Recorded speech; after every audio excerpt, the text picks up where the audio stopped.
Good evening, folks. Thanks for coming out, and thanks so much to Gish for being here and for this book, which I'm so excited to talk to her about. And let's set, for those who haven't read the book, and I imagine there are some of you have, let's just set the stage a little bit to explain it. The book is dedicated to the memory of your mom and hinges on what was clearly a very difficult, troubled relationship with her.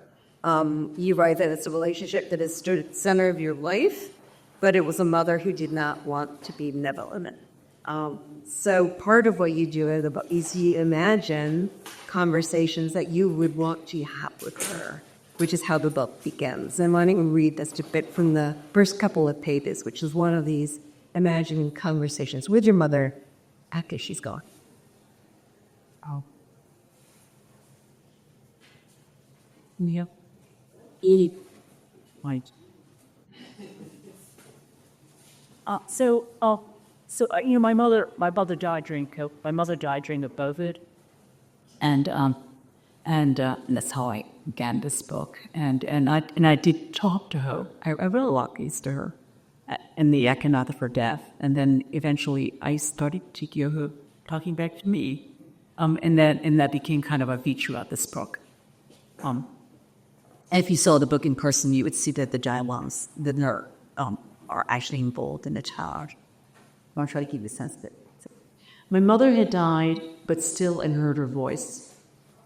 Your grandmother was a Suzhou beauty, she says. Do you know what is Suzhou? Of course, I say. Was the Shanghai, for do you know?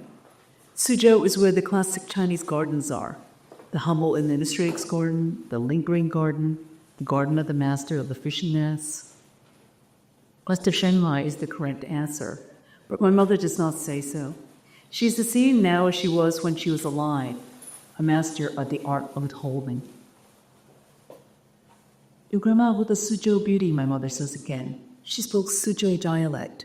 Chinese people say it is like singing, and she was tall and thin, by the standards of 1920 Shanghai, that is, meaning thin but maybe not so tall, I think, as was my mother in her youth too. Although I mostly picture her in her late life big-bellied stage, when she had the bulbous shape of a snake that had swallowed a large animal. Her stomach was so perfectly spherical that had she not been in her 90s, you might have thought her pregnant. And indeed, it was likely the result of her 5 children, the second of whom was me. But whatever. Go on, I say. All my life, after all, I have wanted to know how our relationship went wrong, how I became her nemesis, her bête noire, her lightning rod, a scapegoat. You look like her, she says, only not so tall, not so thin, not so beautiful. Oh, I laugh. Now this is the mother I remember, tactful as a sledgehammer. You are too kind. When I see you, I see her, she says. Oh no, your mother? I say. Because of all the possible misfortunes of birth, to remind your mother of a mother who rejected her is surely one of the worst, as well as, it seems, the great unmentionable. For what does she immediately say but, that girl, you don't know how to talk? Well, she wasn't exactly the mother of your part, was she? I say. That was your nursemaid, the one you called my mom. Milk mother, right? The one who was sent away. She neither agrees nor disagrees, but then she repeats Nema, and dead as she is, she begins to cry. So that's the first page and a half or so of the book. That expression, bad girl, also the title of the book, we don't know how to talk. Interpret that for us. And she said, you don't know how to talk, which she heard from her own. What did it mean? Well, there's a proper way of talking, right? I mean, there are things that you say and there are things that you don't say. And what she's really saying is you don't know what's appropriate. You don't know what you're supposed to be saying, and you're saying something you definitely should not be saying. Although it also seems to mean Yushu Bukaki at all. That's right. It's her own mother. She just passed this. She described her own mother at Barton Place. The father was a was a banker, third compet, Shanghai banker. And he was always in the bar blowing, hello, just all the English people. Hello. But when I asked her about her mother, she would say, she was always in the background. She does not say too much, And that was the idea. You were supposed to be in the background. You're not supposed to say anything. And again, my grandmother had never been told to laugh aloud. So it's a very different culture, a very, very different culture. I think the silence is complicated, when it comes to Asia. So here in America, that's always bad, and there's no place to that with regard to women. When we're talking about this level of silence, it's definitely oppression, But silence in Asia can be more complicated than that. Sometimes it's people are silent because they're feeling great emotion, and they feel that it would cheapen the emotion just to express it. So the whole issue, all the issues about silence in Asia, like I say, are somewhat complicated. But anyway, with regard to my mother, it was not complicated. So it was just like children are best seen but not heard. So women are best seen but not heard for sure. And definitely young women. A lot of what you'll be trained to do is to keep your mouth shut. You have a phrase in that section he just read, their mother was a master of the art of withholding. You alluded to this in what you just said, but what else was behind the reasons that she was so withdrawn, so that she wouldn't share her stories with you? Well, that's a complicated. I think her withholding praise for me is a little bit separate from her not telling her own story. But I've actually written a book about cultural difference between East and West. It's called The Girl with the Baggage Claim, Explaining the East-West Culture Gap. And I talk a lot about the difference in self-instruction between East and West. I mean, I know it's always dangerous to use these generalizations, East and West, just like men and female, East Coast, West Coast. But in truth, there are some very large differences, and one very large difference is the construction of the self. So here in the West, we have a construction of the self, which is really an introjected divinity. It's really the Protestant God, which we have introjected. So we had this idea that we had this sacred thing inside us. It's sort of like an avocado pit. And it's sacred, and it should be able to express itself. It's unique. It is really the most important thing about you, right? The humanity, the self.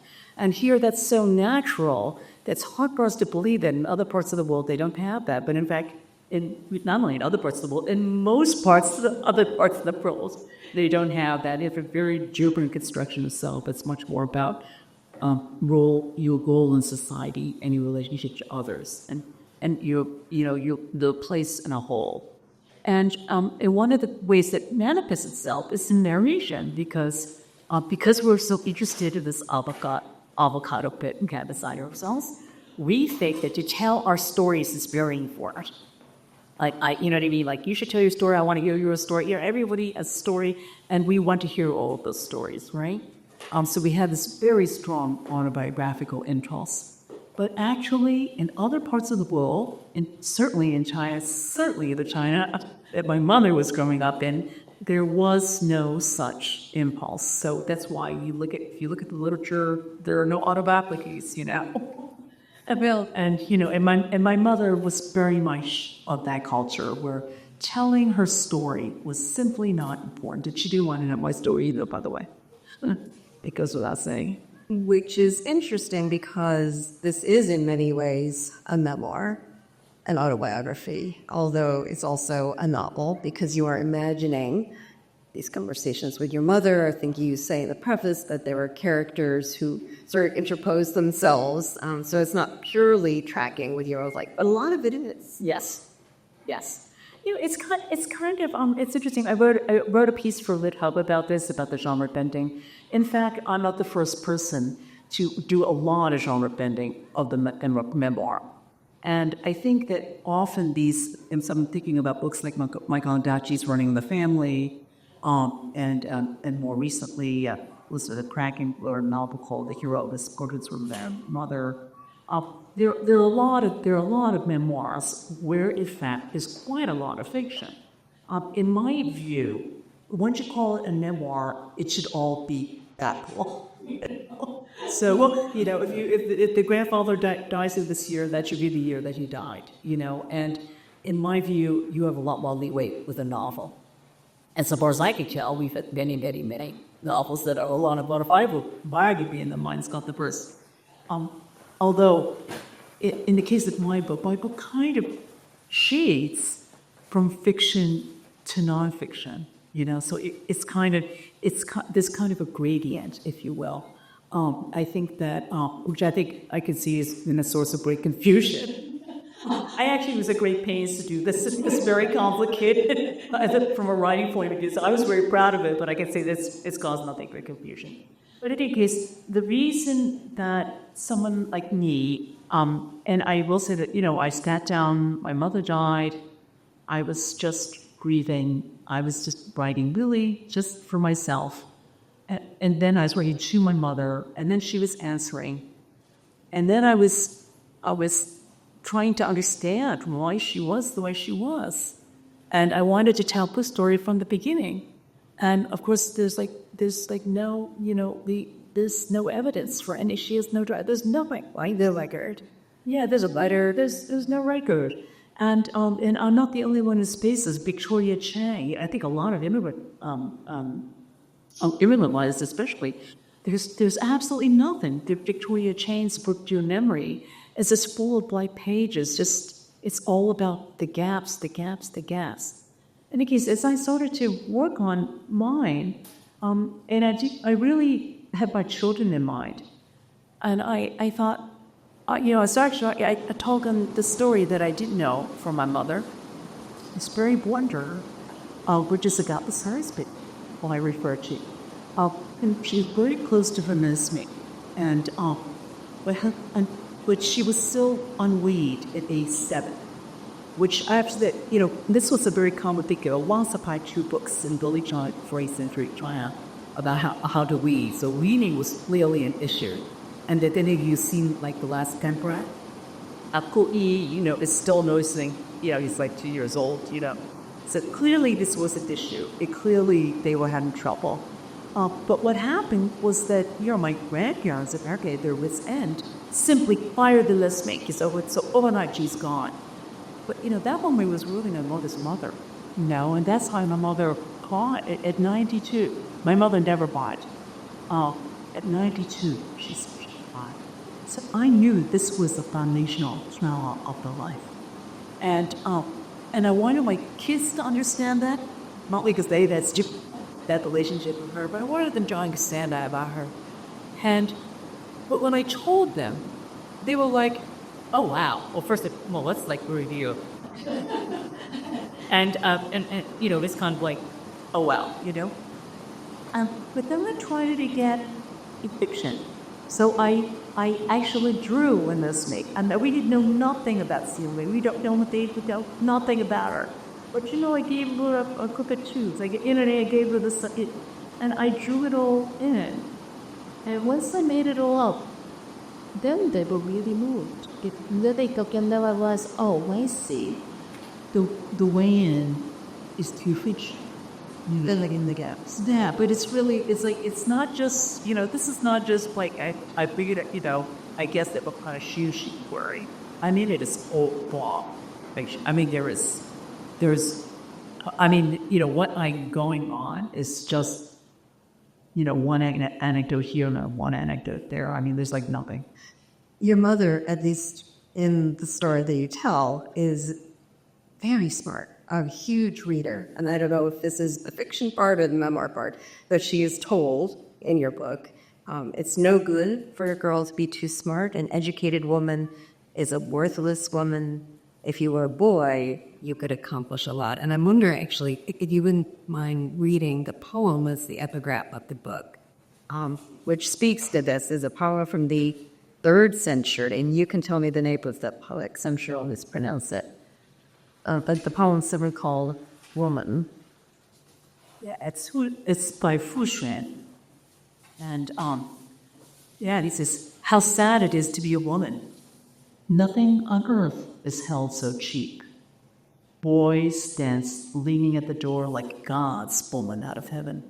Their hearts brave the four oceans, the dust and wind of 1,000 miles. No one is glad when a girl is born. By her, the family sets no store. You know, we have sexism in this country too, like a lot of it, right? But I have to say that, the degree of it in China was, what we see times 10,000, right? I mean, lots of little girls were drowned, lots of them. We had the foot binding, you've read all the stories. And what part of that was that, to have a smart girl was a disaster. And I actually, my mother was really smart. And they were very worried about her for just that reason. And she was that. So this business of, it's too bad you weren't a boy. If you were a boy, you could do a lot. That's from life. I mean, that I do know that my grandfather would say that to her all the time. Even though he loved that she was a reader, at least in your telling of it. Yeah, who knows? Well, she was reading his books. Yeah. There were all these English language novels, which she read herself. And they were in his library, so presumably if he didn't want her to read them, he could stop her, right? Also, he sent her to that international school. He sent her it was a new, modern, cool international school opened by nuns in Shanghai, and he sent her there, And it's interesting because none of the other siblings went, but it was only my mother. There she got lots of Western ideas, modern ideas, which just set her more at odds with her mother, as best I could tell. Her mother who was illiterate, who was kind of old-fashioned. And I think that this pattern, by the way, in Chinese families, we'll see a lot in the literature, where the father is very close to a daughter and a mother is very frightened. Like this triangle is a very well-established thing. It's hard to know whether it's there in the culture and therefore in the literature, or it's hard to know which is the chicken, which is the egg. But it's very well established, and my sense is that there was a lot of that going on too, because the father was hybrid. He was a banker in Shanghai, but before that he had been principal of a school. So he was interested in education, and here he has his daughter. He's educating her. And, I think my grandmother must have felt kind of ambivalent and kind of left out of all that, right? And she's just the baby maker. And she's interested in literature and herself. When she goes to the part about her going to those East theaters where they would read the great classics aloud, that's true. Apparently she loved these theaters. And she had newspapers delivered, so that she could try to practice and try to learn to read. Why she wasn't simply taught to read is one of those questions, On my father's side, my grandmother also taught herself to read. But again, these are very rich, very educated families. Like, why are the women teaching themselves to read? Thinking about that poem, and as I read it, and as I read the story of your mother and her mother, it made me wonder, 1,700 years after that poem was written, how much was different for her. She was educated, but still that idea of there's no use in educating a girl. Yeah, it's like washing coal. Why educate a girl? What a waste, right? And then, but this is all background of, of course, there's a million reasons why, somebody from another country coming to this country, and especially, I think, having a daughter growing up in 60s, Scarsdale, New York, 60s, you could sort of see, scene is set for a lot of conflict. But when you really look at how, the distance from my mother, where she came from, she came from, another planet. She is first generation immigrant. She comes to this country. She has a dream of getting a Ph.D., which does not quite happen. And it does seem that, along with so many women of many generations, there are They're stunted lives. They're lives that they imagined, and then they just get cut short in some way. Those expectations, their hopes are truncated. Yeah, I think a lot of the stories that we get are the very few women who make it through. And we celebrate them, and we're excited about them. But, of course, we talk about them because it's so serendipitous, So my mother was the favorite student of the head of the school that she was attending. And and again, the dialogue is all made up. And, it's a show everyone is made up. Everything about her, the way she looks, everything is made up. But what's not made up is that she did take an interest in my mother. This is a nun. This is a nun at the school. And I'm sure that all my mother's ideas about getting Ph.D. in the West came from this nun, And in some ways, also now this is another mother figure. She wants to do it for this nun, right? And I think a lot of us have had mentor figures like that. And I often think what my mother had she been able to stay in touch with this woman, because they lost touch because of the revolution and, the Chinese Revolution. And, you just change one thing. And she could have been a completely different person. She could have gotten her PhD and gone on and become, educated. And, you just change one thing, but that's the thing. It's just it's not that no one made it through. Some people did, but the tolerances were so thin, Do you think, as your mother watched you get an amazing education, you went to Harvard, you become a writer, you win all these awards and renown, how much of that was resentment for her of what she was unable to do? She was a reader. She may have had dreams of being a writer, although she probably would deny it completely. And I'm sure this is a conversation you never had. You had it to some extent in the pages of this book, a conversation that you couldn't have. Yeah, and she would say that. I would write something, and I would write a book, and she said, I should write a book. And I would say, Mom, please do it. I wish you would, but by that time it's really beyond, it was no longer something that she could do. But, I once asked her, well, Mom, if you had stayed in China or here, when you knew you'd gone back, what do you think you would have done, And she said, well, maybe I would have been this to his education. That's the kind of world she came from. And, this is a woman, which sounds a little crazy, but it was like her youngest sister who stayed in Shanghai, became a doctor, and things was very well for the intelligentsia in the years, but when they were probably school, there she ran gynecology for half of Shanghai, which is like a lot of people. I mean, she had a lot of responsibility, and she was definitely a Cuba. And, the idea that my mother could have been Minister of Education was not that far-fetched. Instead, she ended up, raising these 5 kids with no resources and no family and just trying to keep together in this very foreign place where people thought very different thing that she did, and everything that she had ever dreamt of was just long gone. And then she has started to go to Harvard, where she gets all kinds of ideas, and some of them as well. And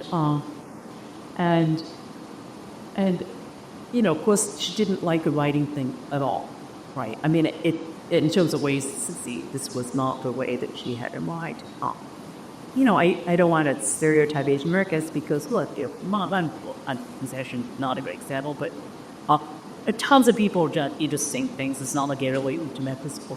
But it is true that, that's a very well-established track, especially in my generation. I had 2 classmates here, and you may not remember, but pretty much every Asian American went to medical school. Very much.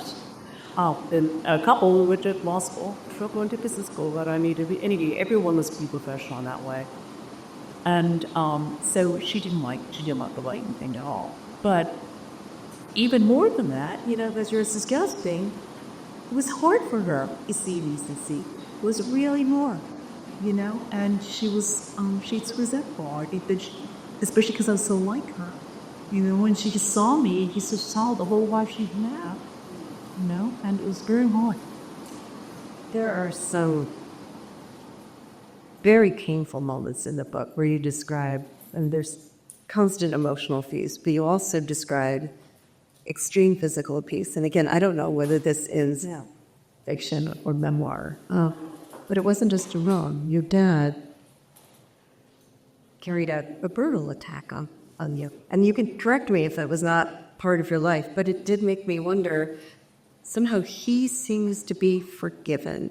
He does not seem to be the focus of your anger.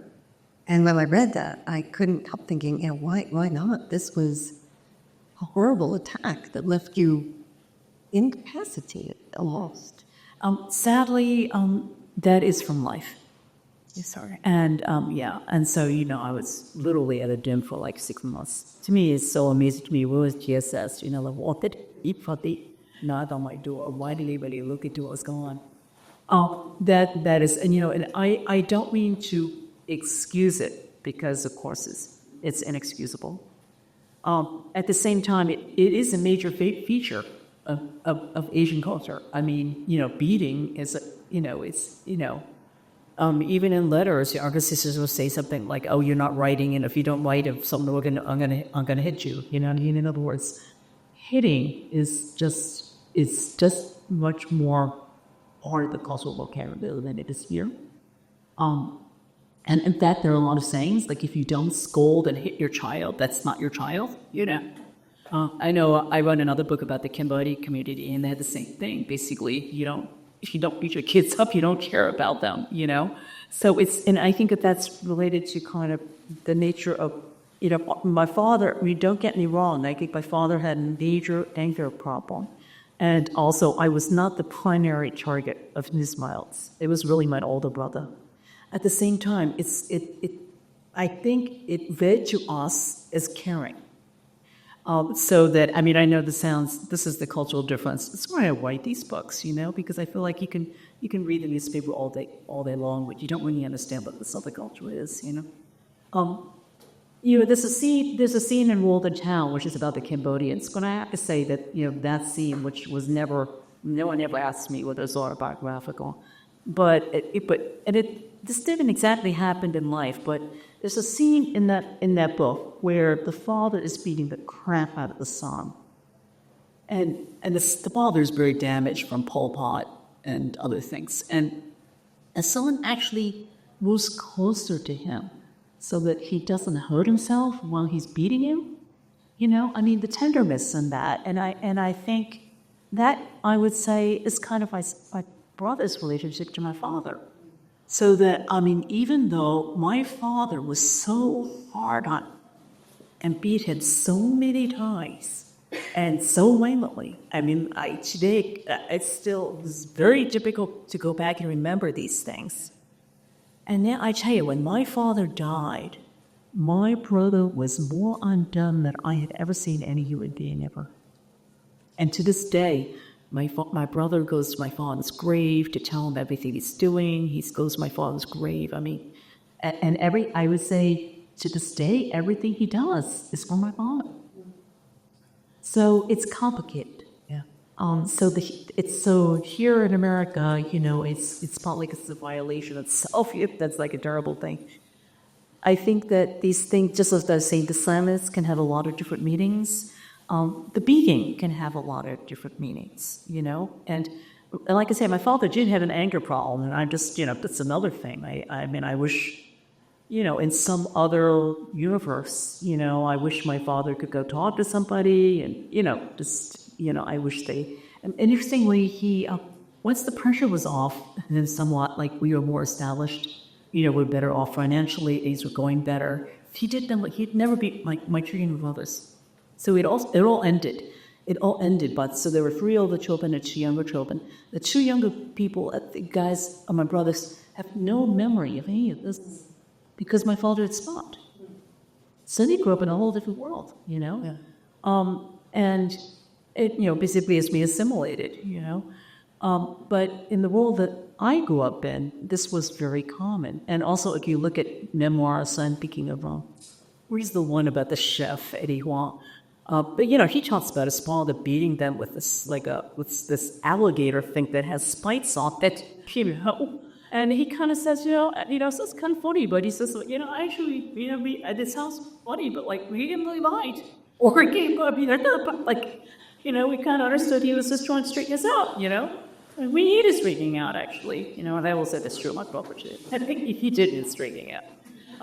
He was very wild, but it's complicated. I guess I say it's complicated, but you're right. I think that because fundamentally, I knew my father loved me. My father loved me like Allah. And Did he say he loved you? Say it, your mother ever could say. My father didn't say it, but my father, he came out to Iowa to help settle me in, and I went to the Iowa Writers Workshop, to make sure I was okay. And, that's not something he had even money over time to do, really. And he didn't accept anything. He never get to Iowa. And the whole thing would be, was it, I had a child that's like to be, you're run crane. And I was like, oh, God. And make sure she was all right. I mean, it was a big trip. And that's not the only thing he did. He was really, and my father, he just adored me. Which, by the way, there's certainly, kind of a recap in there of why his mother's relations were very father. I mean, so once again, he had the father who adores the daughter, and it's not so respectful to the wife. And, just be, where's that? With a little bit of describing, I think we would think of as generational trauma, passed down from, one generation to the next. And it's actually your daughter in the book who has lots about that, who says something to you. Yeah, she puts the game of foods. She goes, I'm very proud of her, but that's who she's quoting again, right? Egyptian Nobel laureate. And I'm not good about what that's what she's reading. But she says something, you wrote about aspirations. It's all about generational trauma and how, I just get rid of it. And so she goes, for me, my food is steep. But, I just saw her, yesterday. I stayed in the apartment in New Haven. She'll eat steak in the day, we had good breakfast. And, we have a completely different relationship. And she knows that I am 10,000% behind her. And as is the father. I mean, it's nothing like he's the blind or, both by experiencing her as some, she's been trying to relate it in some very unhappy way. Yeah. Both her father and her mother are both completely behind her. Carol asking that you pass up the trauma to your daughter. What I was referring to was the notion that she praises you for having shed some of that, right? That she left it behind, and Guru said that thing. I think she's kind. Yeah, I mean, she sees it, she understands it, and she remembers my mother, and she's gotta be, and I'm that's the 80 that I care most now the world. I don't know whether you've written about your name before. I learned about it in this book. That Gish is not your given first name. But, tell us the story of how you came to be known as Gish Jen. Well, so I was in a high school creative blending class, and in very patriarchal fashion, there was one guy that did very much boy basketball, and he eats all baked eats. And also, was somebody class eats housemaids, he to be able to no idea what house was actually, and not that really good, but anyways, Lacan gave us with that name, so that was her name. And because my name is Lillian, he gave the name Gish after the name Gish Jen. Of course, at that point, I didn't know that she didn't live in nationwide. If I hadn't known that, I don't think I would have accepted this as a nickname. But anyway, so, but it's a name that kind of maybe a couple of people used, very specialized circumstances. But then I went away that summer to a National Science Foundation camp, an archaeological dig in Clarion, Castlevita.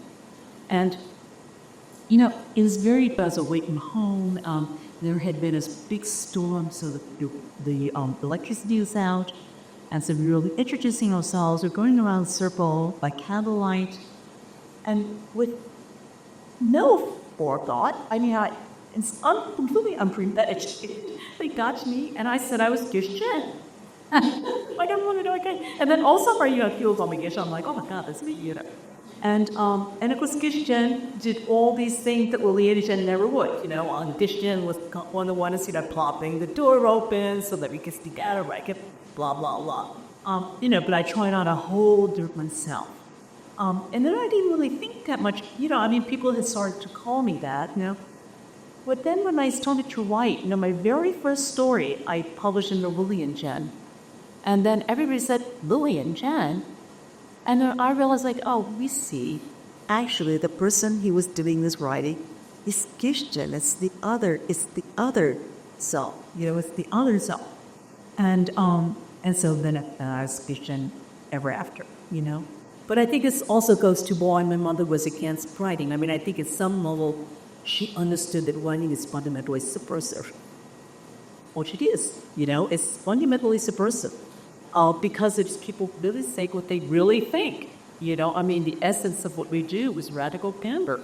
And, radical candor is welcome in some circles, always unwelcome in others. But that's our job, right? And I think that my mother understood that. My mother understood that all the stuff was coming from not her nice daughter Lillian, but this person that she had morphed into. This wild, rebellious, and worst of all, honest.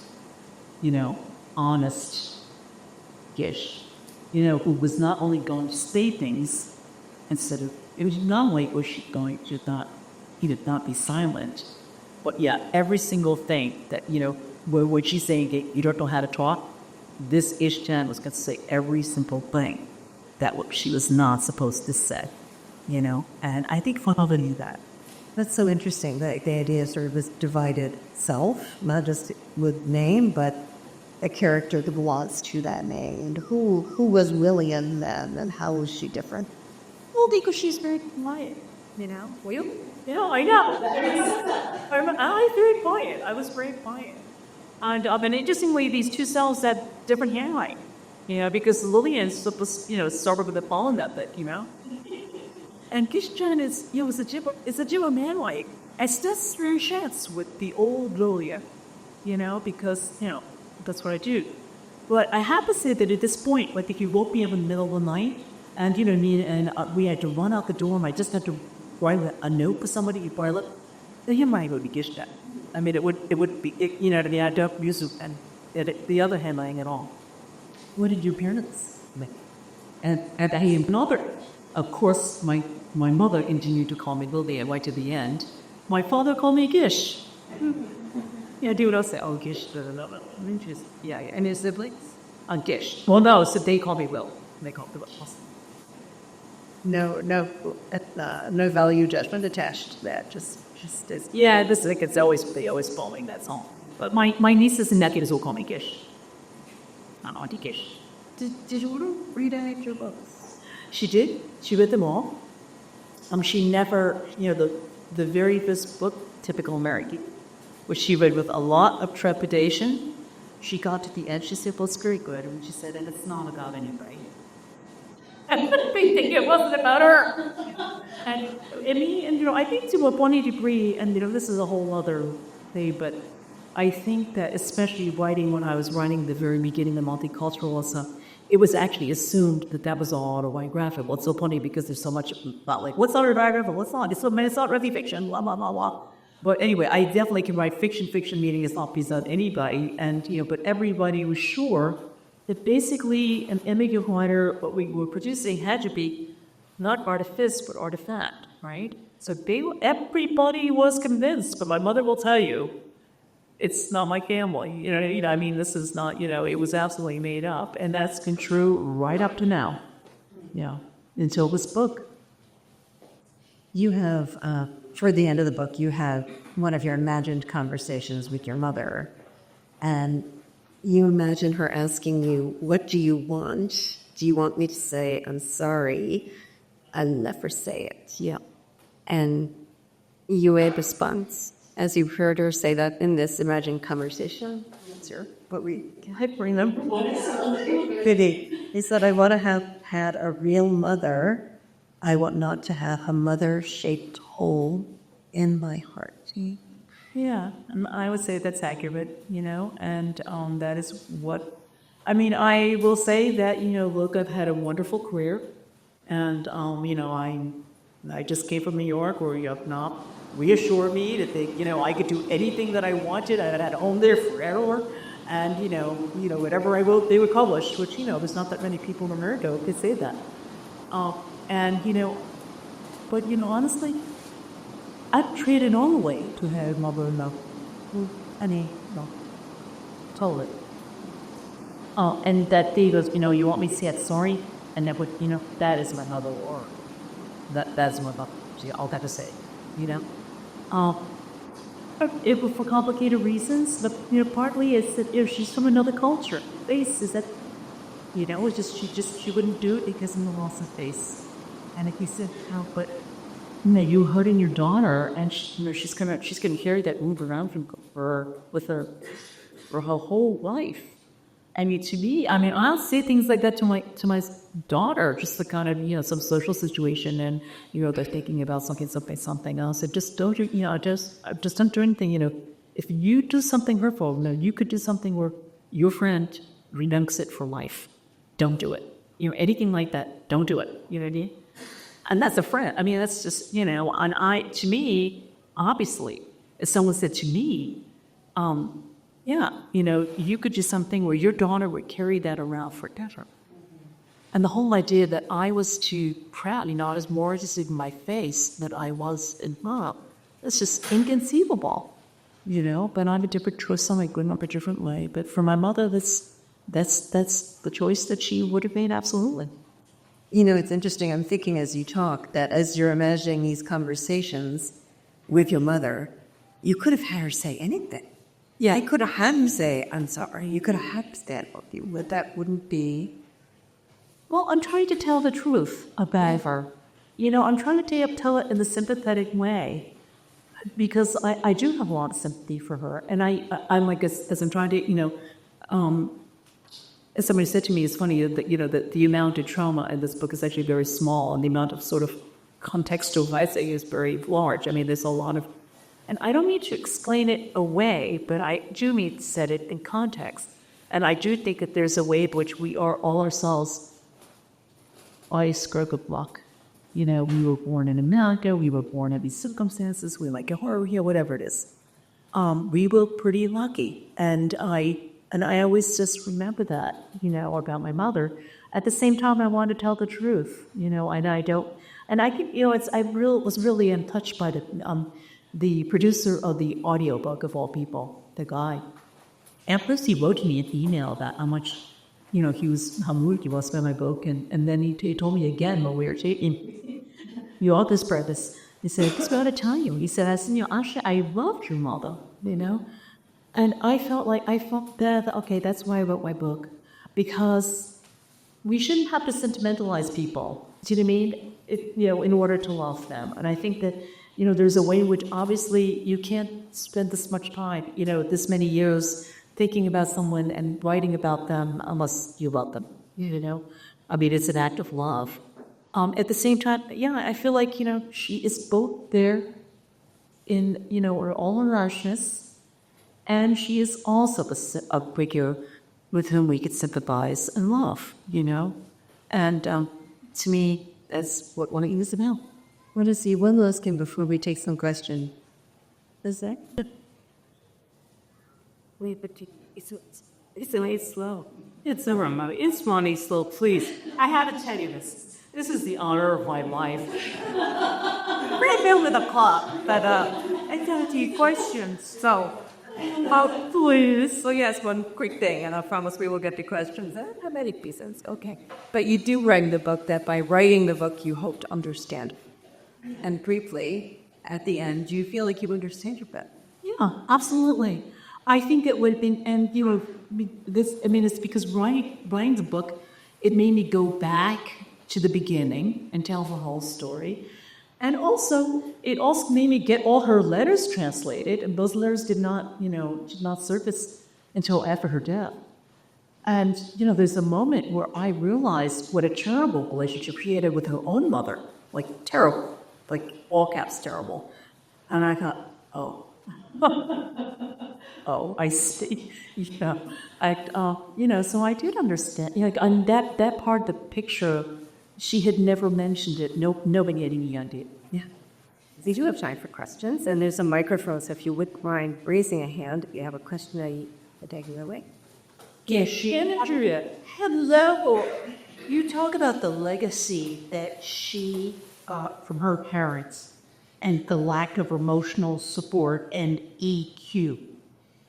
Who was your mentor, or how did you acquire EQ with your family? Emotional Gish. Yeah. Thank you very much for crediting me with some EQ. I would say that I would say like kind of 90% of what you see of that in me now is from reading. Yeah. I mean, also I get incredible friends, I will say too. For whatever reason, I've had incredible friends from the get-go. In fact, one of them lives in Washington. She got there today, but the Allison Mankin in this book is a real person, and she's in Rhode Island right now. But we're still friends. But I've had some pretty incredible friends. But I also say I learned an incredible. You'll see me in this book where I got to Scorpio, New York, and I read the whole library. And if you read whole libraries, you will learn a lot. You will learn a lot. And you'll learn a lot about people and emotions and ways of expressing that or not. And healthy ways of doing that and not so healthy ways of doing that. Although you also learn what's intolerant. So I would say I can only get people's other question.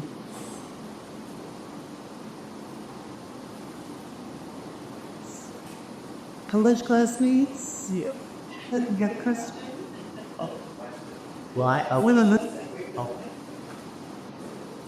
Hi, Gish. You mentioned about your daughter and her relationship to you. I'm just curious, what kind of book do you think that they would write about you for kids? I know they will not write a book. But I actually think that, I don't think you like, because it's no conflict. I didn't know it wouldn't be like this. It wouldn't be like full of, these big scenes, and there are no big scenes, Actually, I need to both, I really do have a great relationship with both of them. And they both think that they got the greatest mother ever. I'm proud to say. But which was hard for me, by the way. But it's interesting because of this book, it made me kind of aware of the ways in which I was very careful with my daughter. And it's funny. But we never use any evaluative language of her at all. So I didn't say bad by girl, of course. But I didn't say good girls either. Like I had never said anything evaluative, So much so that, and I have to tell you, my daughter's, I don't read to buzz, but she's very brilliant. And she said, how come you never told me I was smart? I never said anything kind of one way. She wasn't not like rude, but she's sitting with chief books and I bought her the books. I talked to her about the books. I was interested, everything she said, and both my kids, I listened to everything they said, so I debated it that way. But I never labeled them. Partly, because I didn't want to be doing, what my mother did. And I certainly didn't hit that or all that. I know, my ideas about how to punish, like my son, he had this 3D, a 3D model of the Titanic. Imagine what a labor of love my house can do this with him. Every piece is gray, right? It's like this. And the way that we would punish my son if he does something bad, so we would take his 3D puzzle and put it up on a shelf, which she still remembers. That was still like he was really addicted to I think we have another question. Thanks. You've talked a bit about intergenerational relations and also the predominant culture in China, which emphasizes the larger society over the individual. I'm a parent of a younger child. I think many of you may have had similar experiences.